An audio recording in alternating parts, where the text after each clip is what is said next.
With these first-generation Taunus TC models, Ford enjoyed great success, especially in France. While many of us remember them, many have certainly forgotten the C in TC, which stands for Cortina, and for good reason. It was never imported into France. As we have already said, the birth of the Ford Transit symbolizes the start of the standardization of the American giant's European production. The Escort Mark I will follow, not to mention the Capri Mark I. At the end of the 1960s, it was urgent for Ford Europe to replace both the German Taunus P6 and the English Cortina Mk3 with one single model. But on the other side of the channel, they do not quite see it that way, arguing that they have already been working on a new Cortina for several months, and also citing the specificities of the British market. They partially get their way. The Ford TC models will share the same structure as well as part of their engines, but Taunus and Cortina will have different designs. The design of this TC will be led from Detroit under the orders of Simon Knudsen, former vice president of General Motors, who became president of Ford in early 1968, and jointly by English and German technicians. Today, we bring you the story of these Taunus-Cortinas. The Ford Taunus TC models were introduced in September 1970 and were sold as 2- or 4-door sedans, 5-door station wagons, and also as an elegant coupe. At 4 meters 27 long, the Taunus is quite large for its category. Its profile shows a relatively long front and a more compact rear.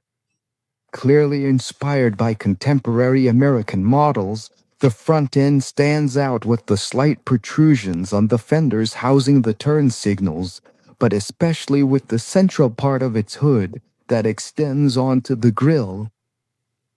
A grille that is more or less chromed, depending on the model, incorporating round or rectangular headlights depending on the engine and trim level. The high-end versions with rectangular headlights also feature additional round headlights, also recessed into the grille. The rear is more conventional, with attractive tail lights that are set into the extension of the fenders. The rear panel is plain or decorated with a chrome trim, or completely black depending on the version.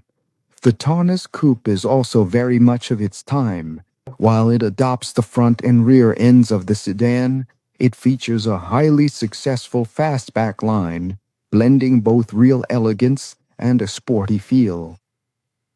The station wagon, very classic, favors practicality with a perfectly integrated roof extension and a simple, tasteful, and quite modern rear end. In 1973, the TC1 gets its only facelift, a very light facelift that includes a new grille, rectangular headlights across the entire range, new rims, and so on, which also apply to the station wagons and the coupes. The rear ends, meanwhile, remain identical, regardless of the body style. While this TC1 is a unibody that uses a brand new platform, unlike its predecessors, the P4 and then P6, which were front-wheel drive, this one is rear-wheel drive and retains a rigid axle. Coil spring and shock absorber pairs and swing arms at the front and rear are accompanied by a stabilizer bar only on the front axle. Transmission is via a 4-speed gearbox with a floor-mounted lever or, as an option, an automatic transmission, except on the 1300 versions. Depending on the model year and the country, the Taunus TC1 is available with inline 4-cylinder overhead camshaft engines known as Pinto or V6 engines with a central camshaft. These Fords are therefore powered by 4-cylinder engines, a 1.3-liter with 55 and 59 horsepower, a 1.6-liter available in 68, 72 and 88 horsepower, a 2-liter V6 with 90 horsepower, or a 2.3-liter V6 with 108 horsepower. Top speeds range, depending on the engine, between 135 and 173 kilometers per hour. Front disc brakes and rear drums, assisted by a brake booster except on the 1300s, handle the braking for the Taunus TC1. Ford, as was its habit at the time, offered many trim levels: Standard, L, XL, GXL, and GT. The first two are recognizable by their round headlights, while the others have rectangular ones, at least until the 1973 standardization. All this, combined with the engine options, offers a vast choice of combinations. Depending on the year and the market, for example, one could choose a 2000L, very plain on the outside and sparsely equipped, but high-performing, or a 1600 GXL, less powerful but better equipped, recognizable for instance by its wheels or its vinyl roof. The 2.3-liter V6 models are only available in GT or GXL versions. A choice of various trims that would be renewed after the 1973 facelift and would last until the end of the career of these TC1s. These trim levels also translate into different upholstery, with more or less prolific equipment in a cabin with relatively generous space. The dashboard stands out for its tilt, leaving room for the front passenger's legs, and for its varying amounts of faux wood trim. The instrument cluster has 3. As with the bodywork, in 1973, the interior was restyled with a straighter dashboard, a recessed instrument cluster, as well as new trim and brand new upholstery. The station wagons feature the same trim levels and engines, including the 2.3-liter V6. It has the advantage of having one of the largest trunks in its category. In that regard, the sedans are far from ridiculous, just like the coupes, since their capacity exceeds 400 cubic decimeters. Across the channel, Ford therefore presents the sister of the Taunus TC1, the Cortina Mk3, which replaces both the previous generation Cortina and the Corsairs. A Mk3 available as a 2- or 4-door sedan as well as a station wagon, but not as a coupe. This Cortina features a Coke bottle styling with a distinct curve over the rear fenders, resulting in a less straight belt line than its German cousin and a steeper slope to its trunk lid. The front end of these Cortinas has smaller turn signals with different shapes.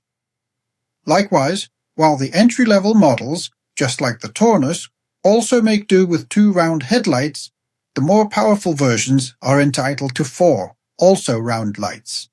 The Cortina's taillights, even if they resemble those of the Taunus, are unique to it. The same applies to the station wagon lights, which also feature a raised section above the rear fenders. From 1973, the grille and headlights were standardized, becoming rectangular and identical to those of the Taunus, while the rear ends remained unchanged. As we mentioned, the structure, underpinnings, and running gear, with a few minor details and adjustments, are the same as those of the Taunus. However, regarding the engine, there are a few differences, notably the absence of a V6, but that is not the only one. As an entry-level model, the Cortina gets the 1300 cubic centimeter Kent 4-cylinder engine with a side camshaft, producing 57 horsepower. The 1.6-liter Pinto block, identical to the Taunus, is also present, and its 2-liter version with 98 horsepower equips the top of the range for this English car. The Cortinas have top speeds ranging from 140 to 170 kilometers per hour. The Cortina and Taunus also share the same interior, as well as seats and benches, whose comfort is above average. An interior that will follow the same developments as the German TC, with a new dashboard in 1973. This Mark III is also available in 5 trim levels: Standard, L, XL, GT, and GXL, but with upholstery or equipment that sometimes differs, as on the Cortina GT, which features specific seats, more complete instrumentation, or wheels that are unique to it. For the final year of production, the GXL models were replaced by the E for Executive, a new top-of-the-range designation, including for the estate versions. Even in their most powerful versions, while they do not lack spirit, these TC1s are by no means sports cars, and their handling remains that of a rear-wheel drive that does not like to be pushed.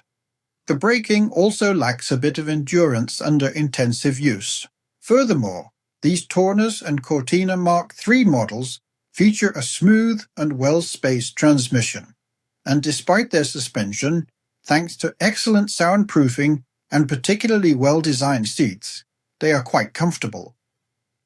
Let us not forget that the Pinto and V6 engines have a well-deserved reputation for robustness.